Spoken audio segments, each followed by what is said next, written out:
In the 1960s, a Pennsylvania-based company called NUMEC, the Nuclear Materials and Equipment Corporation, fell under suspicion of secretly shipping large quantities of highly enriched uranium to Israel in order to help kickstart that country's clandestine nuclear weapons program.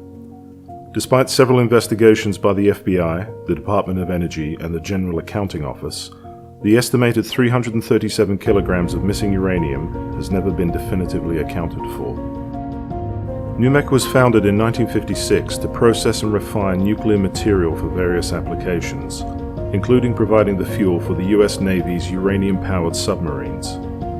The company set up a processing plant in Apollo, Pennsylvania, sharing the same location as Apollo Industries Incorporated, which provided much of the funding for the creation of NUMEC. Two of the key people involved in the birth of NUMEC were also the primary focus of the allegations of diverting nuclear material to Israel: Zalman Shapiro, the president of NUMEC, and David Lowenthal, an officer of Apollo Industries and CEO of the Raycord Corporation, a company with which NUMEC shared property.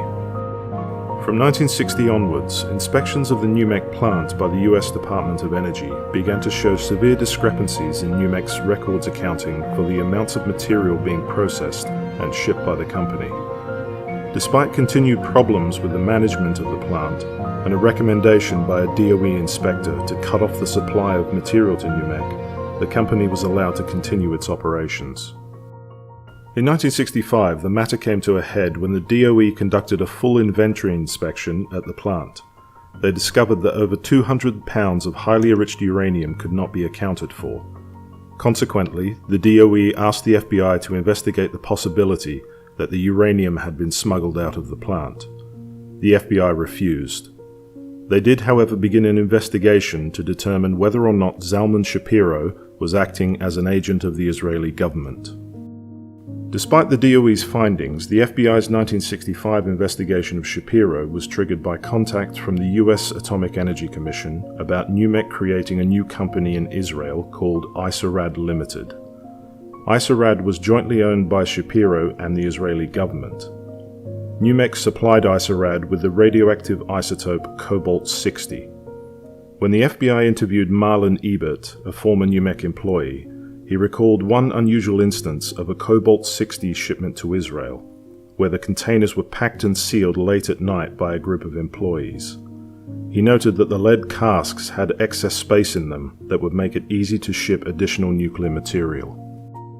Another former NUMEC employee told the FBI that he had witnessed Zalman Shapiro personally managing the loading of a flatbed truck. The truck was being loaded with canisters that he identified as the type that highly enriched uranium was transported in. When he looked at the shipping order, he saw that the destination was Israel. The clipboard holding the order was snatched from him, and he was told that the shipment details were confidential.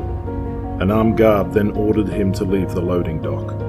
The following day, the plant personnel manager threatened to fire him if he didn't keep his mouth shut. In the Department of Energy inspection in May of 1962, NUMEC was found to be mixing materials across different contracts.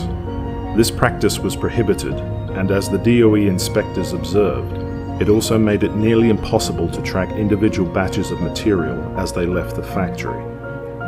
The issue of accounting for nuclear material grew even worse in 1964, as NUMEC claimed that early in the year some of their accounting records were destroyed during a labor dispute at the plant. The DOE had planned an inventory audit of NUMEC in September 1964, but cancelled it due to the incredibly poor state of the records. In the 1966 security check of the NUMEC facility, the DOE inspector came to believe that some of the missing uranium had actually been shipped to France. When the inspector returned to the Director of Security to voice his concerns, the director told him to get out of his office and not investigate the matter any further. Shapiro had co-founded another company called NUMENCO with the French organization SAIP. France formed a secret nuclear deal with Israel in 1957, with French engineers involved in covertly building the Dimona reactor in Israel. Despite the problems evident with NUMEC's operations, the initial investigation into Zalman Shapiro by the FBI came to nothing. However, he would once again come under the FBI's scrutiny in 1968, when the CIA director Richard Helms requested a discreet investigation of Shapiro's relationship with the Israeli government. The FBI also undertook surveillance on Shapiro's business associate David Lowenthal. They uncovered the following people the two men had come in contact with. Colonel Avraham Eloni, a senior member of Israeli military intelligence, or Amman. Eloni met Shapiro several times in 1968, with meetings taking place in Apollo and Washington, D.C. General David Carman, the military attaché of the Israeli embassy in Washington, an Israeli intelligence agent and a close contact of Lowenthal.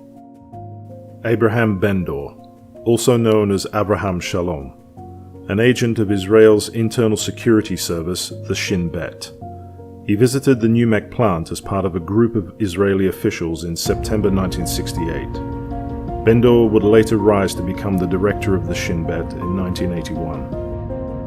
Raphael Etan, an agent of both the Shin Bet and Mossad. He accompanied Bendor on the 1968 visit to NUMEC, utilizing the cover story of a chemist from the Israeli Ministry of Defense. Eitan became infamous as the handler of Jonathan Pollard, an Israeli spy convicted in 1987 of passing classified information from the US to Israel. Avraham Hamoni, an agent of Lechem, an organization dedicated to gathering technical intelligence for Israel's nuclear program. Another visitor to NUMEC in 1968, his cover was the scientific counselor at the Israeli embassy in Washington. In an interview with journalist Seymour Hersh, Shapiro admitted knowing the head of Lechem, Benjamin Bloomberg. David Lowenthal was found to have very close ties to Israel. In the 1940s, he served in the Haganah, the Zionist paramilitary organization under the command of Meir Amit, the future head of Mossad. In a letter to Lowenthal, Amit wrote, "I remember you as a big Zionist, and always ready to do things in order to help Israel. You have gained many friends in our country." Lowenthal was also a close friend of David Ben-Gurion, the first Prime Minister of Israel. Shapiro and Lowenthal were more than just business associates. They were also close neighbors, both residing on Bartlett Street in Pittsburgh. There were even allegations that Shapiro was contacting Israel using a scrambler phone to encode his calls. Regardless of the connections the FBI had established between NUMEC and Israeli intelligence, the investigation again led to nothing. In a letter to Richard Helms, the director of the FBI, J. Edgar Hoover, stated that the Bureau would not investigate further due to the Atomic Energy Commission's decision to halt inquiries. In 1969, Helms again contacted Hoover, asking the FBI to conduct audio surveillance of Shapiro. This was triggered by the CIA suspecting that Shapiro was planning to emigrate to Israel. 4 days later, Hoover replied by instructing Helms to seek authorization from the Attorney General. Helms neglected to do so. In October 1970, Shapiro left NUMEC and took up a new job at Kawecki Barilko Industries, a company also associated with the AEC, producing atomic weapons components made of beryllium. Within 2 weeks of joining the company, Shapiro had again drawn the attention of the FBI by asking to be informed of a classified project being run there. As time wore on in the wake of the investigation of NUMEC, the AEC, the CIA, and the FBI began to be suspected of engaging in a cover-up. Charles Keller, an employee of the DOE's Oak Ridge nuclear facility, protested the renewal of contracts with NUMEC given their sloppy materials accounting. He told the FBI, "If I was planning to steal nuclear material, I would use exactly this kind of an operation." Keller was also quoted by a journalist as saying, "I don't know what pressures were being brought politically and otherwise in Washington to keep that company operating. I wouldn't have given them any more until they'd straightened up and flew right. But I guess mine was the voice crying in the wilderness."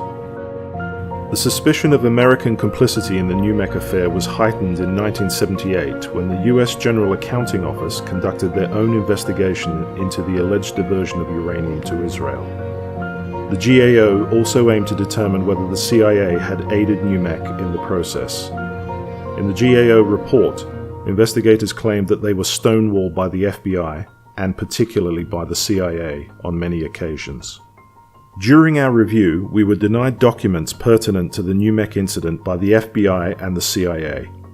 We repeatedly tried to obtain documents from these groups, but with no success. As we got further into our review, the CIA blocked our efforts to continue. Two former CIA officials interviewed by the GAO stated that they had been involved in the creation of documents directly linking the missing NUMEC uranium to Israel. When the GAO interviewed the former CIA director about this, he refused to confirm or deny the existence of the documents. From 1954 to 1975, James Angleton was the CIA's chief of counterintelligence. He was also in charge of the Israeli account, liaising with Mossad and the Shin Bet. He is now believed to have aided the Israeli secret nuclear weapons program. In 2009, Pennsylvania Senator Arlen Specter, famous for promoting the single-bullet theory of the JFK assassination, asked the Nuclear Regulatory Commission to provide a public statement officially exonerating Zalman Shapiro from any involvement in diverting uranium to Israel. Specter was known for being a pro-Israel advocate throughout his career, maintaining a close association with the Zionist Organization of America, a group in which both Zalman Shapiro and David Lowenthal held senior positions. Ivan Novick, a director of Apollo Industries and one of the main figures involved in the creation of NUMEC, was the president of the ZOA from 1978 to 1982.